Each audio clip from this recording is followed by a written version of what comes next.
أعوذ بالله من الشيطان الرجيم بسم الله الرحمن الرحيم والفجر وليال عشر والشفع والوتر والليل إذا يسر هل في ذلك قسم لذي حجر ألم تر كيف فعل ربك بعاد إرم ذات العماد التي لم يخلق مثلها في البلاد وثمود الذين جابوا الصخر بالواد وفرعون ذي الأوتاد الذين طغوا في البلاد فأكثروا فيها الفساد فصب عليهم ربك صوت عذاب إن ربك لبالمرصاد فأما الإنسان إذا ما ابتلاه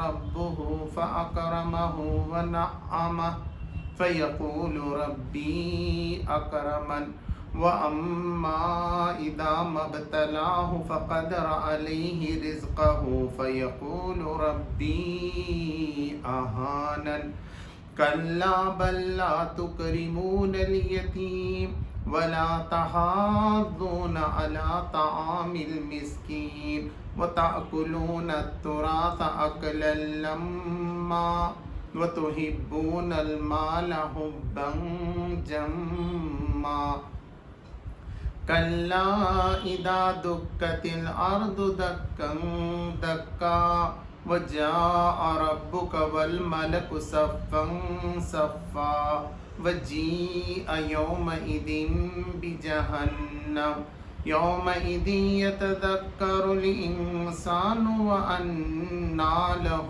ذكرى يقول يا ليتني قدمت لحياتي فيومئذ لا يعذب عذابه أحد ولا يوثق وثاقه أحد يا أيتها النفس المطمئنة ارجعي إلى ربك راضية مرضية فادخلي في عبادي وادخلی جنتی صدق اللہ العظیم۔ اللہ کے نام سے جو بہت ہی مہربان اور رحم فرمانے والا ہے۔ قسم ہے فجر کی اور 10 راتوں کی اور جفت اور طاق کی اور رات کی جب وہ رخصت ہو رہی ہو، کیا اس میں کسی صاحب عقل کے لیے کوئی قسم ہے؟ تم نے دیکھا نہیں کہ تمہارے رب نے کیا برتاؤ کیا اونچے ستونے والے عاد ارم کے ساتھ، جن کے مانند کوئی قوم دنیا کے ملکوں میں پیدا نہیں کی گئی تھی، اور سمود کے ساتھ جنہوں نے وادی میں چٹانیں تراشی تھیں، اور میخوں والے فرعون کے ساتھ۔ یہ وہ لوگ تھے جنہوں نے دنیا کے ملکوں میں بڑی سرکشی کی تھی اور ان میں بہت فساد پھیلایا تھا۔ آخرکار تمہارے رب نے ان پر عذاب کا کوڑا برسا دیا۔ حقیقت یہ کہ تمہارا رب گھات لگائے ہوئے ہے، مگر انسان کا حال یہ ہے کہ اس کا رب جب اس کو آزمائش میں ڈالتا ہے اور اسے عزت اور نعمت دیتا ہے تو وہ کہتا ہے کہ میرے رب نے مجھے عزت دار بنا دیا، اور جب اس کو آزمائش میں ڈالتا ہے اور اس کا رزق اس پر تنگ کر دیتا ہے تو وہ کہتا ہے میرے رب نے مجھے ذلیل کر دیا۔ ہرگز نہیں، بلکہ تم یتیم سے عزت کا سلوک نہیں کرتے اور مسکین کو کھانا کھلانے پر ایک دوسرے کو نہیں اکساتے اور میراث کا سارا مال سمیٹ کر کھا جاتے ہو اور مال کی محبت میں بری طرح گرفتار ہو۔ ہرگز نہیں، جب زمین پہ در پہ کوٹ کوٹ کر ریگزار بنا دی جائے گی اور تمہارا رب جلوہ فرما ہوگا، اور اس حال میں کہ فرشتے صف در صف کھڑے ہوں گے اور جہنم اس روز سامنے لے آئی جائے گی۔ اس دن انسان کو سمجھ آئے گی اور اس وقت اس کے سمجھنے کا کیا حاصل؟ وہ کہے گا کہ کاش میں نے اپنی زندگی کے لیے کچھ پیشگی سامان کیا ہوتا۔ پھر اس دن اللہ جو عذاب دے گا ویسا عذاب دینے والا کوئی نہیں، اور اللہ جیسا باندھے گا ویسا باندھنے والا کوئی نہیں۔ دوسری طرف ارشاد ہوگا، اے نفس مطمئن، چل اپنے رب کی طرف اس حال میں کہ تو اپنے انجام نیک سے خوش اور اپنے رب کے نزدیک پسندیدہ ہے۔ شامل ہو جا میرے نیک بندوں میں اور داخل ہو جا میری جنت میں۔ سچ فرمایا اللہ تبارک تعالیٰ۔ محترم حضرات، یہ سورہ الفجر ہے اکثر ہم اس کی تلاوت کرتے ہیں اور بہت سے لوگوں کو یہ یاد بھی ہوگی۔ اس میں 30 آیتیں ہیں اور یہ مکہ کے زمانے میں نازل ہوئی، مکہ میں اتری ہوئی صورت ہے اور پہلے زمانے کی ہے۔ ابھی توحید آخرت کو واضح کیا جا رہا تھا نبی کریم صلی اللہ علیہ وسلم کی طرف سے، تو یہاں دلائل دے کر سمجھایا گیا کہ خدا ایک ہی ہے اور اسی نے یہ ساری دنیا بنائی ہے اور وہی آخرت لانے پر بھی جو ہے قادر ہے، اور آخرت آنے کے بعد کیا ہوگا اس کا تھوڑا سا حال بھی آخر میں بیان کر دیا گیا ہے۔ اب یہاں کہا گیا ہے والفجر ولیال عشر والشفع والوتر واللیل اذا یسر، 4 چیزوں کی قسم کھائی گئی ہے، اور اللہ تبارک و تعالیٰ نے جہاں کہیں کوئی قسم کھائی ہے وہ بڑائی کے لیے نہیں ہے بلکہ گواہ ہے وہ چیز، اگر اس پہ دیکھو گے اس پہ غور کرو گے تو آگے کی بات تمہاری سمجھ میں آئے گی۔ تو پہلی چیز ہے فجر۔ فجر کہتے ہیں جب رات کی تاریکی آہستہ سے چھٹ جاتی ہے اور سفیدہ دھاری آ جاتی ہے، جہاں ہم سحری ختم کرتے ہیں اس کو کہتے ہیں فجر، یعنی رات گھنی تھی، اندھیرا تھا، بہت ڈر تھا، اسے ہم یہ لیں گے مطلب کہ مصیبت، رات، اندھیرا پن اور اجالا جو ہے روشنی، کامیابی، تو بس رات چھٹ رہی ہے اور اجالا جو ہے ہونے کو ہے۔ تو اس کا مطلب یہ ہے کہ رات ہمیشہ نہیں رہتی، رات کو ایک نہ ایک دن ختم ہونا، اس لیے انسان کو مایوس نہیں ہونا چاہیے۔ یہ برائی کے دن، مصیبت کے دن ختم ہوتے چلے جاتے ہیں اور جو ہے فجر طلوع ہوتی ہے۔ ولیال عشر، اس کے بعد کہا گیا کہ اور 10 راتوں کی قسم۔ 10 رات اس لیے کہا گیا ہے کہ چاند کی ہے کہ پہلے وہ ہلال کی صورت میں رہتا ہے، پھر قمر کی صورت میں آ جاتا ہے، تو 10 دن جو ہے نا وہ بڑھتے چلا جاتا ہے، 10 دن پھر بڑھتا ہے اور گھٹتا بھی ہے 14 کے بعد، اور آخری کے دن میں تو بالکل غائب ہو جاتا ہے، پھر رات اندھیری ہو جاتی ہے، چاندنی رات باقی نہیں رہتی۔ تو بتایا بس یہ جو تغیر زمانے میں ہو رہا ہے یہ ہوتا ہی ہے جیسے چاند ہے۔ سورہ یاسین میں کہا گیا ہے وَالْقَمْرَ قَدَّرْنَاهُ مَنَازِلَ حَتَّى عَادَ كَالْعُرْجُونِ الْقَدِيمِ، کہ تم دیکھتے نہیں ہو کہ ہم کیسے منزل در منزل جو ہے گزارتے ہیں چاند کو، کہ بالکل ایک چھوٹی سی ٹہنی کے جیسے ہو جاتا ہے، وہ بالکل باریک پتے کے کونے کے جیسا ہو جاتا ہے، باریک ہو جاتا ہے۔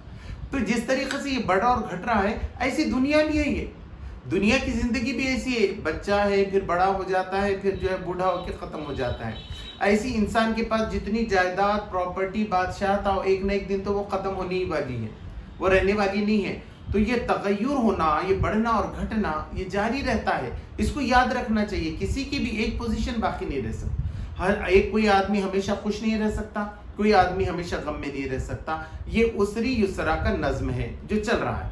قرآن نے دوسری جگہ بھی کہا کہ بالکل تنگی کے بعد فراخی بھی ہے، تنگی کے بعد فراخی۔ اب یہ وبا آئی ہے، یہ مشکل ہمارے اوپر پڑی ہے سب پہ، ایک دن چھٹ جائے گی، یہ زیادہ دن نہیں رہنے والی، اس کی ایک مدت ہے، اور اس میں اللہ تبارک و تعالیٰ کو آزمانا ہے۔ اور وہ آزمائش کیا ہے؟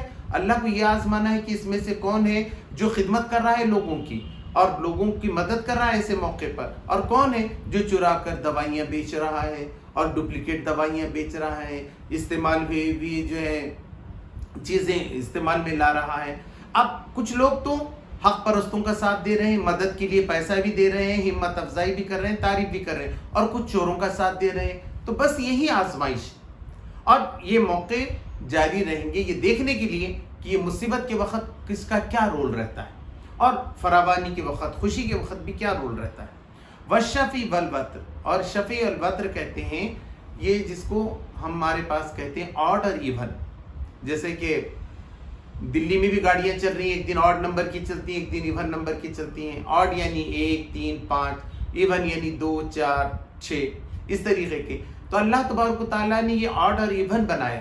اس میں بھی ایک مفسر نے بہت اچھا اس پہ تبصرہ کیا ہے کہ پہلے تو کوئی بھی ایک آڈ ہی رہتا ہے، پھر ایون بن جاتا ہے، یعنی جوڑا ہے، نر ہے مادہ ہے، تو کوئی رزلٹ آ گیا۔ اکیلا آدمی زندگی نہیں گزار سکتا، رات اور دن ہے، یہ جوڑا ہے، حالانکہ رات الگ ہے، اگر ایسا دیکھیں آپ تو ایک ہے آڈ ہے اور ایک ایون ہے، تو یہ آڈ اور ایون جب مل جاتا ہے تو یہ ہوتا ہے، ورنہ رات ہی رات رہی تو کیا ہو جائے گا؟ قرآن مجید میں سورہ قصص میں کہا گیا، تم غور کرو کہ اگر صرف رات ہی رات رہ گئی تو کیا ہوگا، اور اگر دن ہی دن رہا تو بے نتیجہ، کوئی چیز ہی حاصل نہیں ہو سکے گی۔ دن اور رات کے باری باری آنے سے جو ہے یہ رزلٹ آیا ہے۔ اور کچھ لوگوں نے کہا ہے کہ 29 کا مہینہ ہوتا ہے اور 30 کا مہینہ ہوتا ہے، چونکہ چاند سے اس کا تعلق ہے، پہلے لیالین عشر کہا گیا ہے، تو یہ کہا گیا کہ کبھی راتیں 29 بھی ہوتی ہیں اور کبھی 30 بھی ہوتی ہیں. وَاللَّيْلِ إِذَا يَسْرِ، اور رات جب کہ وہ جا رہی ہو. دوسری جگہ بھی کہا گیا، نبی کریم صلی اللہ علیہ وسلم نے بلکہ دل کے اجالے کے اندر جو ہے نا، دن کے اجالے کے اندر جبرائیل علیہ السلام کو دیکھا ہے. تو وہاں بھی کہا کہ رات گزر گئی تھی، ایسا نہیں کہ رات. تو یہاں بھی بتایا گیا کہ اب یہ رات گزر رہی ہے، گزر جا رہی ہے اور بالکل فجر آ رہی ہے. اس کی بھی قسم جو ہے کھائی. حل فی ذالک قسم لذی حجر، کیا اس میں کسی صاحب عقل کے لیے قسم نہیں ہے؟ ہجر عقل کو کہتے ہیں. اور عقل کیا کرتی ہے؟ برائی سے روکتی ہے.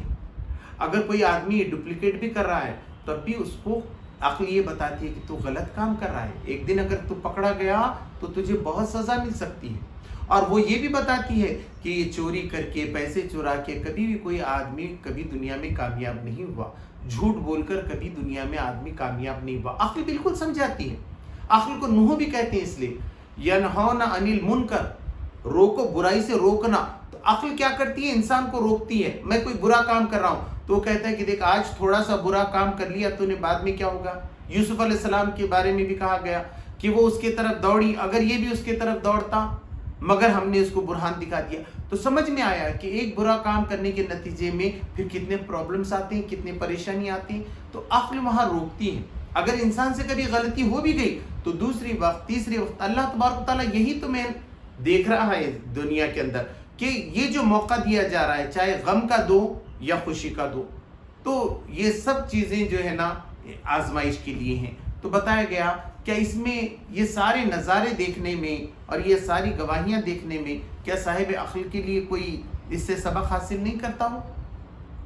الم تر کیف فعل ربک بعاد ارم ذات العماد، کیا تم نے دیکھا نہیں کہ اللہ تمہارے رب نے عاد والوں کے ساتھ کیا کیا؟ عاد وہی جس کی طرف ہود علیہ السلام آئے تھے، اور ان کو جو ہے عاد اولا بھی کہا جاتا ہے، عاد اخری یا عاد ثانی یعنی سمود کو بھی کہا جاتا ہے. یہ بہت اونچے پورے لوگ تھے اور بہت ان کو اللہ تبارک تعالیٰ نے نوازا تھا ہر طریقے سے. اس لیے وہ کہتے تھے ہمارے مقابلے میں کون جیت سکتا ہے، ہم بڑے طاقتور ہیں. تو اللہ تبارک تعالیٰ نے ایک جگہ کہا کہ جس نے تمہیں پیدا کیا ہے وہ تم سے زیادہ طاقتور نہیں ہے.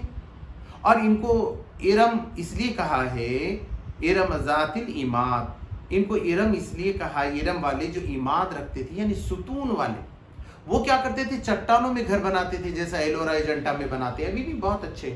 وہ ستون رہتے تھے پورے، اور ستون پہ ساری چیزیں کھڑی ہوئی ہیں، پوری بنی ہوئی ہیں اور مضبوطی کے ساتھ ٹھہری ہوئی ہیں. تو ان کو جو ستونوں کا نام دیا گیا. التی لم یخلق مثلها فی البلاد، کہ ان کو ہم نے ایسی شان و شوکت دی تھی اور ایسا جسم دیے تھے، ایسی عقل دی تھی کہ اس زمانے میں پھر ویسا کہیں بھی نہیں تھا. ان کے لیے ہی تھا، وہ ایک دم پوری دنیا میں نمایاں تھے. ان کو اللہ تبارک و تعالیٰ نواز رہا تھا. تو ایسا شہر اور ایسی عقل اور ایسی شاندار بستی اس وقت کوئی نہیں تھی. وَثَمُودَ الَّذِينَ جَابُوا الصَّخْرَ بِالْوَادِ، اور سمود کو جو وادیوں میں گھر بناتے تھے. سمود بھی وہی کرتے تھے. اس کے بعد عاد کے بعد سمود آئے اور سمود کے پاس صالح علیہ السلام آئے. تو وہ بھی بڑے بڑے آج تصویروں میں ہیں، تفریح میں بھی آپ دیکھ سکتے ہیں، یوٹیوب میں جا کر دیکھ سکتے ہیں. کیا شاندار ہے، کیا کاریگری بالکل کرتے ہیں. اب دیکھیے پہاڑ کے اندر گھر بنانا ہوتا تھا، لیکن پہلے سے ڈیزائن ہے نا، تھوڑا سا ٹوٹ گیا تو ایسا ڈیزائن نہیں بن سکتا. پتھر کو ایسا تراشنا ہے کہ اندر اندر اندر ایک کے اندر ایک کمرے، ایک کے اندر ایک کمرے، بہت ہی شاندار. اور سب جگہ ہوا آئے، روشنی آئے، یہ سب انتظام انہوں نے کیا تھا. وَفِرْعَوْنَ ذِي الْأَوْتَادِ، اور دوسری بات فرعون کی تھی کہ فرعون سے پہلے کسی نے فوج نہیں رکھی تھی. یہاں جو میخوں والے فرعون کی بات کہی گئی، میخوں والے اس لیے کہا گیا ہے، بتاتے ہیں لوگ کہ جب بھی فوج اس کی ٹھہرتی تھی تو تمبو لگاتے تھے. میخوں والا کہا گیا، اتنی بڑی فوج. اچھا پہلے کیا ہوتا کہ لوگ لڑنے کے لیے جاتے تھے تو ان کے ساتھ فوج جمع کر لی جاتی تھی اور جب کا جب آ جاتے تھے. لیکن اس نے بالکل ایک جیسی آج فوج ہوتی ہے ایسی فوج کی ترتیب جو ہے نا فرعون نے بنائی تھی ٹکڑیوں میں. اور اپنے سارے سیناپتیوں کو بھی کہا تھا کہ آپ اپنے گھروں میں بھی اچھی خاصی ٹیم رکھنا، اچھے گھوڑے اونٹ تیار رکھنا. اس لیے رات میں جب موسیٰ علیہ السلام کا پیچھا تھا اس نے ہر ایک کو نکال لایا تھا، ہر ایک اپنے ٹیم کے ساتھ جو ہے وہاں پر حاضر ہوا تھا. تو اس لیے اس کو میخوں والے فرعون کی جو ہے سے تعبیر کیا گیا. الذی طغوا فی البلاد، انہوں نے بہت سرکشی کی، خدا کی بات نہیں مانی. انہوں نے کہا کہ یہ ہمارا بلبوتا ہے، ہمارے علم پہ ہم نے یہ ملک بنایا، یہ ہماری قوم ہے، یہ ہمارا نیشن ہے، جو ہم ساری طاقتور ہیں اس لیے ہم جو بنا رہے ہیں. وہ یہ نہیں سمجھ رہے تھے کہ یہ سب کچھ دیا ہوا عطا کیا ہوا اللہ تبارک و تعالیٰ کا ہے. اللہ کے مقابلے میں سرکشی، اللہ کی بات نہ ماننا، اللہ کے رسولوں کی بات نہ ماننا، اللہ کی کتابوں کے احکاموں کو نہ ماننا، یہ ان کی پوری سرکشی میں یہ لوگ جو ہے پڑے ہوئے تھے. فَأَكْثَرُوا فِيهَا الْفَسَادَ، ان میں سے اکثر پہ فساد. اب کیا ہوگا؟ جہاں عدل نہیں ہوتا ہے، انصاف نہیں ہوتا ہے، تو وہاں فساد ہوتا ہے. فساد ہونے لگا. اب کیا ہے؟ تو بنی اسرائیل کے بچوں کو مار رہے ہیں آپ، اس کو ذلیل کر رہے ہیں، ایک قوم کو دوسرے قوم کو ابھارنے کی کوشش کر رہے ہیں. اسی کا نام فساد ہے. انسان تو سب انسان ہے، کیا ذاتی دھرم ہے اس کے اندر؟ سارے انسانوں کو برابر کا درجہ ملنا چاہیے. انسانوں کے جیسے سب کو ترقی کے برابر موقع ملنا چاہیے. تو یہ ہوتا ہے انصاف پرست. لیکن کچھ لوگ جب فرعون کے جیسے تھے وہ اس کے اندر بھید بھاؤ کرتے تھے، اپنی جنتا کے اندر طبقے بناتے تھے، کسی کو اونچا اٹھاتے تھے، کسی کو گراتے تھے. تو یہ انہوں نے فساد پھیلا رکھا تھا.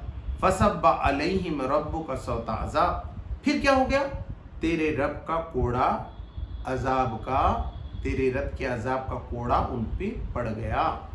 یعنی اللہ تبارک و تعالیٰ نے ان کو سزا دی، ان کو پکڑ لیا، پھر ان کو غرق کر دیا. عاد اور سمود جو ہے دھماکوں سے ختم ہو گئے پوری طریقے سے. تو یہ اللہ تبارک و تعالیٰ کا کوڑا برستا ہے. آدمی آزاد نہ سمجھے، وہ یہ نہ سمجھے کہ میں یہاں سے بچ کے جا سکتا ہوں. تو دنیا میں تو بھی کم سے کم وہ بچ کے جا سکتا ہے کہ موت آ جائے گی، جیل میں ڈال دیا، موت آ گئی، پھر کیا کریں گے آپ؟ اس کو کیا سزا دیں گے؟ لیکن اللہ کے پاس ایسا نہیں ہے. اللہ تو پھر زندہ کرے گا، پھر سزا دے گا. تو اللہ کی سزا سے تو کوئی بچ نہیں سکتا. ان ربک لبالمرصاد، اور تیرا رب جو ہے گھات میں لگا ہوا ہے. گھات کہتے ہیں اس چیز کو جب ہم شکار کے لیے شیر کا شکار کرنا ہے تو کیا کرتے ہیں؟ بکری کو باندھ کے رکھتے ہیں، گھات لگاتے ہیں کہ جیسے ہی وہ آئے گا نیچے یا تو گڑھے میں گرتا ہے یا اس کو تیر لگ جاتا ہے. یا کوئی آدمی حملہ کرنے کے لیے بیٹھتا ہے کسی کو، اب دوسرا بالکل غفلت میں جا رہا ہے، اپنا گاتے بجاتے ایسے جا رہا ہے، اپنا کھیلتے، اور اچانک وہ آتا ہے اور اس پہ حملہ کرتا ہے، اس کو ختم کر دیتا ہے. اس کو کہتے ہیں گھات لگا کے مارنا. بالکل ایک آدمی غافل ہوتا ہے اور اس وقت آ کر اس پہ حملہ ہو جاتا ہے. تو اللہ تبارک تعالیٰ نے کہا ہم بھی اسی پکڑتے ہیں. لوگ خوشیاں مناتے ہیں، وہ سمجھتے ہیں کہ ہم جیتنے والے ہیں، جیسے فرعون سمجھ رہا تھا کہ اب بس میں ابھی دبا دیتا ہوں بنی اسرائیل کو، لیکن خود یہ ہو گیا. صالح علیہ السلام کی قوم نے یہ سمجھا ہم نے اونٹنی کو مار دیا، یہ کچھ نہیں ہونے والا ہے، کوئی ہمارے ساتھ ہونے والا. ایک دھماکہ ہوا اور سب کے سب الٹے پڑے رہ گئے چھت کے اوپر. تو یہ اچانک آتا ہے اللہ کا عذاب، اللہ کا کوڑا جو برستا ہے بالکل اچانک، خبر بھی نہیں ہوتی کہ ایسا ہوگا. ایسا ہوگا کہ صبح میں گئے تھے اور شام تک ایسا ہوگا کوئی خیال بھی نہیں کر سکتا. لیکن اکثر دنیا میں قرآن مجید بتاتا ہے کہ ایسی ہوتا ہے. اللہ کا جب عذاب آتا ہے تو سیکنڈوں میں آ جاتا ہے. اب قلعہ جی کا کتنے 40 سیکنڈ کا تھا، پوری بستی ہل کے رہ گئی، پورے کتنے گاؤں جو ہے ایک سے دوسری جگہ ہٹانا پڑا. تو 40 سیکنڈ کے اندر اتنا ہوتا ہے. تو اللہ تبارک و تعالیٰ کے پاس بڑا سخت اس کا جو ہے انتظام ہے. فَأَمَّا الْإِنسَانُ إِذَا مَا ابْتَلَاهُ رَبُّهُ فَأَكْرَمَهُ وَنَعَمَّهُ فَيَقُولُ رَبِّي أَكْرَمَنِ. مگر انسان کا حال یہ ہے کہ اس کا رب جب اس کو آزمائش میں ڈالتا ہے اور اسے عزت اور نعمت دیتا ہے تو وہ کہتا ہے کہ میرے رب نے مجھے عزت دار بنایا. اب کیا ہوتا ہے دیکھیے، انسان کو عزت ملتی ہے، پیسہ ملتا ہے، عہدے ملتے ہیں، منسٹری ملتی ہے، تو یہ کیا سمجھتا ہے اب اللہ میرے سے بڑا خوش ہے. صاحب اللہ کی مہربانی ہے اور یقیناً اس کی کرپا ہے. لیکن یہ کرپا کیوں ہوتی ہے؟ اللہ تبارک تعالیٰ فرما رہا ہے فَمَّا الْإِنسَانُ إِذَا مَبْتَلَاهُ رَبُّهُ، جب مبتلا کرتا ہے، آزمائش میں ڈالتا ہے. اللہ یہ حکومت اس لیے دے رہا ہے کہ تم انصاف کرتے ہو کہ نہیں کرتے ہو. تمہیں پیسہ اس لیے دے رہا ہے کہ تم غریبوں کا حق پہچانتے ہو کہ نہیں پہچانتے ہو. اس لیے نہیں کہ تم سرکشی پھرتے پھرو اور غریبوں کی انسلٹ کرو اور ان کا اپنا برابری کا سمجھو ہی نہیں کیونکہ ان کے پاس پیسے نہیں ہیں. تو یہ تو آزمائش ہے اللہ کی. اللہ یہ کہہ رہا ہے کہ یہ سب نعمت اس لیے دیا ہوں کہ بندہ یہ سمجھے کہ یہ بندوں کا حق ہے، یہ لے لو بھائی زکوٰۃ تمہاری، یہ میں پورا دے رہا ہوں. غریب کو کھانا کھلانے کے لیے جو ہے آگے بھی آئے گا کہ وہ انتظام کرنے کے لیے کہا گیا ہے. تو یہ جو نعمت ملتی ہے یہ انعام نہیں ہے اللہ کی طرف سے، آزمائش. تو بتایا کہ جب اس کو نعمت ملتی ہے تو وہ کہتا ہے کہ دیکھو اللہ نے کیسا مجھے مکرم کر دیا، عزت والا بنایا، ہم تو بہت عزت والے ہیں، ہم ناک والے ہیں. فرعون کیسا کہتا تھا ہم بہت بڑا مضبوط جتھا ہیں، اور وہ یہ سمجھتے ہیں کہ خود ہیں. حالانکہ اللہ تبارک و تعالیٰ نے یہ جو نعمتیں دی ہیں، چاہے صحت کی دو، مال کی دو، مختلف نعمتیں اس کی صلاحیتوں کی دو، یہ سب اللہ تبارک و تعالیٰ نے آزمائش کے لیے دی ہیں. یہ کوئی اس کی گارنٹی نہیں ہے کہ یہاں بہت زیادہ پیسے ہیں تو وہاں جنت ملے گی، یہاں بہت اچھی صلاحیت ہے تو وہاں جنت ملے گی۔ بتایا گیا کہ دوزخ کو سلگانے کے لیے جو ہے نا 3 لوگوں سے شروع کیا جائے گا، ایک قرآن کا قاری ہوگا پڑھنے والا، ایک جہاد کا مجاہد ہوگا جس نے جہاد کیا ہوگا، اور ایک جو پیسے بہت زیادہ اللہ کی راہ میں خرچ کرتا تھا۔ اللہ کہے گا میرے لیے نہیں کر رہا تھا، تو اپنی شان بتانے کے لیے کر رہا تھا۔ تو اس سے بچنا چاہیے، یہ سارے معاملات اللہ کے لیے ہونا چاہیے، اللہ نے آزمائش میں ڈالا ہے، اللہ کا شکر ادا کرنا چاہیے، اللہ یہ جو کچھ دیا۔ اب لوگوں کا حال یہ ہوتا ہے ایسا اتراتے ہیں پیسہ آ گیا کہ پوچھو مت۔ اور دوسرا بتائے وَأَمَّا إِذَا مَبْتَلَاهُ فَقَدْرَ عَلَيْهِ رِزْقَهُ فَيَقُولُ رَبِّ أَهَانَنِ، اور جب وہ اس کو آزمائش میں ڈالتا ہے اور اس کا رزق اس پر تنگ کر دیتا ہے تو وہ کہتا ہے میرے رب نے مجھے ذلیل کر دیا۔ اب وہ یہ کیا کہتا ہے کہ صاحب یہ جو مجھے رزق کم ہو گیا تو بتاتا ہے اللہ تو نے مجھے کیوں ذلیل کر دیا، میں بھیک مانگ رہا ہوں، میرے ساتھی جیسا کیوں ہوتا ہے۔ پیسے آ گئے تو اتراتا ہے، اور نہیں تو اتنا مایوس ہو جاتا ہے کہ جا کے خودکشی بھی کرنے کے لیے تیار ہو جاتا ہے۔ تو خودکشی، اب یہ دیکھو بہت بری بات۔ تو نہ تنگی میں یہ اسری یسرن جو پہلے بتایا گیا نا، والضحیٰ واللیل اذا سجا میں بتایا گیا، یہاں بھی بتایا فجر ہے، رات ہے، تو رات کی اندھیری کے بعد پھر فجر آنے والی ہے، اس میں مایوس ہونے کی کیا بات۔ آج تنگی ہے، کل تم بہت امیر ہو سکتے ہو، تم آگے کما سکتے ہو، تمہارے بچے بڑے ہو سکتے ہیں، کہیں سے تم کو اور چیز نکل سکتی ہے، تو مایوس نہیں ہونا چاہیے۔ انسان کیا کرتا ہے اس کے لیے، جھوٹ آگے ہے، دغا اور پیسوں کے لیے کیا کچھ نہیں کرتا۔ وہ کہا گیا نہیں، سچی بات کرو، اللہ پہ بھروسہ رکھو، اللہ تبارک و تعالیٰ راہیں کھولنے والا ہے، چاہے بیماری ہو، مصیبت ہو، بزنس میں گھاٹا ہو، اس سب میں سے وہ نکالنے والا ہے۔ نہ پیسے ملنے کے بعد اتراؤ کہ دیکھو میری کیسا ذہن، ایسا کر دیا میں نے چالاکی سے تو ادھر سے اتنا کما لیا، ادھر سے اتنا کما، یہ اتراؤ بھی مت آؤ۔ اور نہ مایوس ہو جاؤ، کبھی گھاٹا ہوتا ہے، مشکل تنگی اور آتی ہے۔ دیکھیے کچھ لوگوں کو آپ دیکھیں گے کہ ان کی زندگی میں آپ پہچانیں گے نہیں کہ کب ان کو زیادہ پیسے ملے اور کب ان کے پاس پیسے نہیں، بالکل ایک جیسی زندگی رہتی۔ اور کسی کو دیکھتے کے ساتھ آپ پہچان لیتے، بابا آ گیا، اس کے پاس پیسہ آ گیا کہیں سے نہ کہیں سے، یا اس کی تنگی چل رہی۔ دیکھو ایک صاحب تھے، تنگی ہوتی مسجد کو آ کے نماز شروع کرتے تھے، تو لوگ ہوتے تھے ان کی تنگی چل رہی تھی، اب آ گئے نماز کو برابر۔ اب دیکھیے نا، یہ مال کی جو اللہ نے دیا ہے وہ اتنا اس میں غرق ہوتا ہے کہ نماز بھول جاتا ہے، اس کو قرآن پڑھنے کے لیے فرصت نہیں ہے، وہ یہ سمجھتا ہے کہ سب اس میں، حالانکہ یہ کون دے رہا ہے؟ اللہ دے رہا ہے، تو اس کا اور توجہ ہونا، اور زیادہ قرآن اس کو پڑھنا چاہیے تھا، اور زیادہ نمازوں کی اس کو پابندی کرنا چاہیے تھا، اس کی شکر گزاری ادا کرنا چاہیے تھا۔ مگر انسان کیا کرتا ہے، اور مصیبت کے وقت جو ہے نا مسائل کے حل کے لیے بھی سوچنا چاہیے اور اللہ کی طرف بھی رجوع کرنا چاہیے۔ مصیبت کے وقت تو انسان بہرحال کرتا ہی ہے۔ کلا بل لا تکرمون الیتیم، ہرگز نہیں بلکہ تم یتیم سے عزت کا سلوک نہیں کرتے۔ تمہارا حال یہ ہے، باپ جب تک زندہ رہا ہو بچے کو بہت چاہتے ہیں سب، کہیں بھی دیکھیے، اب باپ مر گیا، کورونا میں جس کے باپ مر گئے، دیکھیے ان کے بچوں کا حال کیسا ہوتا ہے، وہ وہی بولتا ہے تو سنبھال، وہ انہیں بولتا ہے کہ تو سنبھال، اب یہ بچوں کو کون دیکھے گا، اب روز کا ہے وہ سنبھالنے کا۔ تو بتایا کہ تم یتیم کی عزت نہیں کرتے، اپنے برابری کے حق اس کو نہیں تم دیتے، یہ بھی تمہاری کمی ہے۔ اللہ نے تمہیں دیا ہے تو تم کہو کہ ٹھیک ہے صاحب یتیموں کو بھی ہم پالیں، کیا مسئلہ ہے، ہمارے بچوں کے جیسے رہیں گے۔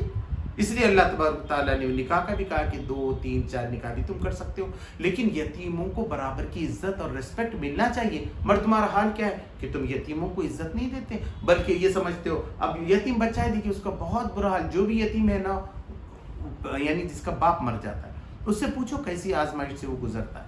وَلَا تَحَاضُّونَ عَلَىٰ طَعَامِ الْمِسْكِينِ، اور غریب مسکین کو کھانا کھلانے پر ایک دوسرے کو نہیں اکساتے۔ دینے کی بات تو ہے بھئی، کوئی نہ کوئی دے دے گا، وہ بھی بڑی بات ہے، دینا چاہیے، فقیر کو دینا چاہیے، مسکین کا خیال رکھنا چاہیے، اس کی مدد کرنا۔ لیکن یہاں جو کہا گیا ہے ایک دوسرے کو ابھارنا، یعنی ایک سسٹم بنانا، ایسا ہونا چاہیے کہ یہاں جو مسکین ہیں ان کے کھانے کا انتظام ہمیشہ ہو جائے اجتماعی طور پر، تاکہ اس کی عزت کو ٹھیس نہ پہنچے۔ میں لے جا کر دوں گا تو کم سے کم وہ میرا جو ہے نا احسان مند تو ہو ہی جاتا ہے۔ تو ایسے کریں کہ کسی کا احسان بھی اس پہ نہ رہے اور مسکین کو کھانا بھی ملے، یتیم کا بھی خیال رکھا جائے۔ تو اجتماعی بیت المال کے تحت اگر یہ کام کیا جائے تو اس کی طرف تم دھیان نہیں دیتے کہ ایسا کوئی کوٹا بھی ہے کہ ہمارے پاس بیت المال بھی ہے کیا، اس سے پیسہ لیں کریں، یہ تو دیں گے، ہم ایک جگہ جمع کریں اور دے دیں۔ ویسے اکیلے میں سب سے بڑی بات تو یہ ہے، وہ سوسائٹی سب سے خراب ہے جب غریب کو کھانا نہ مل رہا، ایک طرف ہوٹل لگے ہوئے ہیں اور سڑا ہوا روز کھانا وہاں پھینک رہے ہیں آپ لے جا کر، اور دوسری طرف لوگوں کو روٹی نہیں مل رہی ہے، تو یہ سماج کوئی اچھا سماج نہیں سمجھا جاتا۔ تو یہی بات یہاں بتائے گی۔ وَتَأْكُلُونَ التُّرَاثَ أَكْلًا لَمًّا، اور میراث کا سارا مال سمیٹ کر کھا جاتے ہو۔ یہ اس وقت کی بات ہے جب بھی تھا کہ بھئی بیوی کو کچھ دینا چاہیے، بھائی کو ایسا نہیں تھا کہ عربستان میں بالکل بانٹتے ہی نہیں تھے، قانون تو تھا، لیکن لوگ کیا کرتے تھے، جو طاقتور ہے اسی کا حصہ سمجھتے تھے، وہ سمجھتے تھے جو تلوار چلا سکتا ہے بس وہ پورا مال لے گا، اس کی بیوی کو بھی ہٹا دیتے تھے، اس کے نابالغ بچوں کو بھی درکنار کر دیتے تھے، وہ بھٹکتے پھرتے تھے، ان کو انصاف دلانے والا کوئی نہیں۔ آج بھی ہوتا ہے، آج قرآن میں آنے کے باوجود بھی کیا لوگ اپنے بہنوں کا حصہ دیتے ہیں کیا، اپنے بھائیوں کا حصہ دیتے ہیں کیا؟ وہ یہ چاہتے ہیں کس طریقے سے گڑبڑ کر کے وقت کو گزار دیں اور وہ بھائی کا حصہ بھی ان کو مل جائے، بہن کا حصہ بھی مل جائے۔ تو یہ کوئی اچھی بات ہے کہ جو حصے اب تو اللہ نے مقرر کر دیے ہیں اس کو انسان نہ دے؟ اللہ تبارک تعالیٰ نے کہا یہ میری حدود ہیں، سورہ نساء میں صاف ہے کہ یہ حدود ہیں کہ جس کا حق اس کو ملنا چاہیے، بلکہ تم کیا کرتے ہو، سارا مال خود لپیٹنا چاہتے ہو کہ بھائی بہن کو بھی کسی طریقے سے دبا دیں یا وہ معاف کر دے یا بھائی بھی یہ چیز چھوڑ دے۔ ایسا ماحول بنانا اچھی بات نہیں ہے، نہ اس وقت تھی نہ آج۔ وَتُحِبُّونَ الْمَالَ حُبًّا جَمًّا، اور مال کی محبت میں بری طرح گرفتار ہو۔ اور یہ سب اس لیے ہو رہا ہے کہ تم کو مال سے محبت ہے۔ تم کیا سمجھتے ہو، رشتہ داروں سے زیادہ مال بھائی نہیں پیارا ہے، بھائی کا مال پیارا ہے، جیسا کہ اب ہمارے پاس ہے۔ اب ملک ہم کہتے ہیں تو ملک کے عوام ہے بھائی، ملک کے عوام کا ہم خیال رکھیں گے، اس کا مطلب ہے کہ ہم ملک سے محبت کر رہے ہیں۔ ملک کے عوام کو تو ہم ستا رہے ہیں اور کہہ رہے ہیں کہ ملک سے ہم کو محبت ہے، یہ رشتہ داروں کو تو ہم ستا رہے ہیں اور کہہ رہے ہیں کہ سب رشتہ داروں سے تو ہم کو محبت ہے۔ تو مال سے اصل میں تم کو محبت ہے، اپنے رشتہ داروں سے محبت نہیں ہے تم کو۔ کلا اذا دکت الارض دکن دکا، ہرگز نہیں جب زمین پہ در پہ کوٹ کوٹ کر ریگزار بنا دی جائے گی، ریت کی جیسی ہو جائے گی، کٹی جائے گی، وہ جیسے دھمس کرتے ہیں ایسا پکڑ کے، جیسا کہ پتھر کا بھی آپ دیکھتے ہیں کہ پتھر کریشر میں ڈال کے کیسے ہوتے ہیں، بالکل پوری زمین جو ہے برابر ہمتل، کئی جگہ اگر سعیدن جروزہ، چٹیل میدان پوری بنا جائے گی، کوئی وہاں گڑھا نظر نہیں آئے گا، کوئی ٹکڑا آپ کو نظر نہیں آئے گا، بلکہ پوری زمین ایک دم صاف کر کے رکھ دی جائے گی۔ وَجَاءَ رَبُّكَ وَالْمَلَكُ صَفًّا صَفًّا، جس دن تمہارا رب آ جائے گا اور فرشتے صف در صف ہوں گے اور تمہارا رب جلوہ فرما ہوگا، اس حال میں کہ فرشتے صف در صف کھڑے ہوں گے۔ اللہ تبارک تعالیٰ خود آ جائے گا، آج چھپا ہوا ہے وہ پردے کے پیچھے، لیکن کل ایک دم سامنے آ جائے گا، خدا بالکل سامنے موجود ہوگا، فرشتے 8 فرشتے اس کے تخت کو اٹھا کر لائیں گے۔ وَجِيءَ يَوْمَئِذٍ بِجَهَنَّمَ، اور جہنم سامنے آ جائے گی۔ پہلے جہنم کا ذکر اس لیے ہے کہ سارے پہلے جو لوگ گناہ کرتے تھے ان کا ذکر ہے، اس لیے پہلے یہاں جہنم کا ذکر کیا گیا کہ جہنم جنت اس دن جو ہے کھول کے رکھ دی، سامنے نظر آئے گی لوگوں کو، اس دن چھپی ہوئی، آج چھپی ہوئی ہے، اس دن چھپی ہوئی نہیں رہی۔ یومئذ یتذکر الانسان وانى له الذکریٰ، اس دن انسان کو سمجھ آئے گی، اور اس وقت اس کے سمجھنے کا کیا حاصل، اب اس کو سمجھ میں آئے گا کہ اب یہ دوزخ ہے، اب سب سمجھ میں آ رہا ہے۔ اب اس دن سمجھ میں آنے کا کیا فائدہ ہے جب اس نے عمل ہی اچھے نہیں کیا، ایمان ہی نہیں لایا تھا زندگی میں، تو اب اس کے سمجھنے کا اس کو کوئی فائدہ نہیں ہے۔ یقول یا لیتنی قدمت لحیاتی، اب وہ کہے گا کاش میں نے آج کے لیے کوئی تیاری کی، تو یہ بہت کامیابی میرے لیے ہوتی، اس دن وہ پچھتائے گا۔ فَيَوْمَئِذٍ لَا يُعَذِّبُ عَذَابَهُ أَحَدٌ وَلَا يُوثِقُ وَثَاقَهُ أَحَدٌ، اس دن اللہ جیسا عذاب دے گا ویسا عذاب دینے والا کوئی نہیں ہوگا، اور اللہ اس دن جیسا باندھے گا ویسا کوئی باندھنے والا بھی نہیں ہے۔ یعنی یہاں کے عذاب سے آدمی چھوٹ سکتا ہے، میں نے کہا موت آئی تو چھوٹ گئے، جیل سے بھی کوئی بھاگ سکتا ہے، یا وہاں سے ایک دن موت تو اس کو نکال ہی رہی ہے، لیکن وہاں نہ موت آئے گی نہ عذاب میں کمی ہوگی، جیسا خدا باندھے گا ویسا کوئی باندھنے والا نہیں، جیسا خدا عذاب دینے والا ہے ویسا کوئی عذاب دینے والا نہیں۔ دوسری طرف جو مطمئن تھا، جو نیک تھا، اس کے لیے کہا جائے گا یا ایتھا النفس المطمئنہ، اے نفس مطمئن۔ دوسری طرف ارشاد ہوگا اے نفس مطمئن ارجعی الی ربک راضیۃ مرضیہ، چل اپنے رب کی طرف سے کہ تو اس سے راضی اور خوش ہوا اور وہ تجھ سے راضی اور خوش ہو گیا، تو نے اللہ کو خوش کر دیا، اللہ تجھ سے خوش ہو گیا، اور تو بھی خدا سے خوش ہے کہ کیسی جنتیں مجھے مل رہی ہیں۔ تو یہ نفس مطمئنہ وہ ہے جس نے احکام کی پابندی کی، جس نے قرآن کو پڑھا، سمجھا، نبیوں پر ایمان لایا، اور اپنا مال یہ سمجھا کہ اللہ کی امانت ہے، اسی لیے ایسی گزارتا رہا، اس نے کبھی اپنے مالکانہ حق کا وہ تکبر نہیں کیا. اس نے سمجھا کہ خدا کی امانت ہے، مجھے اسی ادا کرنی ہے، اور خدا کے بندوں کا حق مجھے ادا کرنا ہے، اور خدا کی عبادت اور بندگی میں مجھے پہلے کرنا ہے. ایسا نہ ہو کہ یہ دنیا کی محبت مجھے اللہ کی بندگی سے دور کر دے. اس کا وہ خیال رکھ رہا تھا. وہ پوری طریقے سے مطمئن تھا. تو کہا یا ایتھا النفس المطمئنہ ارجعی الی ربک راضیۃ مرضیہ. تو اس سے راضی ہو گیا، وہ تجھ سے راضی ہو گیا. فادخلی فی عبادی، آج میرے نیک بندوں میں تو داخل ہو جائے. یہ صالحین، یہ شہداء، یہ جو ہے مجاہدین، ان کے ساتھ تو آج شریک ہو جا. آج تیرا مقام یہاں ہے. تو نے اپنی زندگی میں پاس ہو گیا، تو کامیاب ہو گیا، سفل ہو گئی تیری زندگی. تو میرے داخل ہو جا.